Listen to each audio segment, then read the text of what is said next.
తెలుగుదేశంకి అయితే ప్రతిపక్ష పాత్ర చేస్తుంది. అంటే వాళ్ళకి ఒక ఆర్గనైజ్డ్ ప్రచారం ఎట్లా చేయాలన్నది తెలుసు.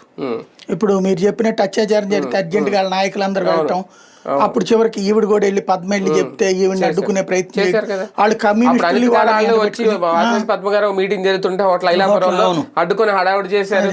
వాళ్ళకి అది చేతచ్చు, వీళ్ళకి అది చేత కాదు. ఇంకోటి భయం, ఎందుకు వచ్చిన వెంట కేసు పెడతారు, అప్పుడు కేసు పెడతారు. కానీ ప్రభుత్వం ఇంత అణగదొక్కడం లేదు, అది తేడా.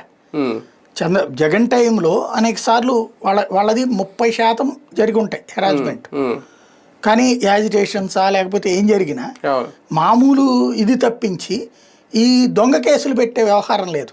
ఎస్సీ ఎస్టీ కేసులో ఇంకోటి కానీ కేసులు పెట్టడం అప్రజాస్వామికమా? ప్రతిపక్ష పాత్ర పోషించకుండా ఇంట్లో కూర్చోవడం లేదా విదేశాలు తిరగడం అది అప్రజాస్వామికం. అంటే ఏం చేస్తాడు ఇంకా? ఒకే నాయకుడి మీద ఇప్పుడు 15 కేసులు 20 కేసులు ఒక్కొక్క నాయకుడి మీద చిన్న చిన్న నాయకుల మీద కూడా ఉన్నాయి. అంతే, మరి ఏం చేయాలి ఇంకా? వాడు ఇట్లాగా ఒక యాజిటేషన్ చేయగానే తీసుకెళ్ళి నీ పాత కేసులో నేను తీసుకెళ్తున్నావు అంటున్నాను. ఏం చేయాలి ఇంకా? జగన్ రోజు వాళ్ళ వెనకాల తిరిగినా ఏముంది, ఒక జగన్ తిరుగుతా ఉండాలి. ఇక జగన్ వెనకాల తిరిగేవాడల్లా లోపలికి పోతాడు. వీళ్ళు ఒక ఆర్గనైజ్డ్ అటాకింగ్ మోడ్ అవలంబిస్తున్నారు. ఇది మరి హిట్లర్ దగ్గర నేర్చుకున్నారా, ముస్సోలినీ దగ్గర నేర్చుకున్నారా? జరిగితే ప్రతిపక్షం గవర్నర్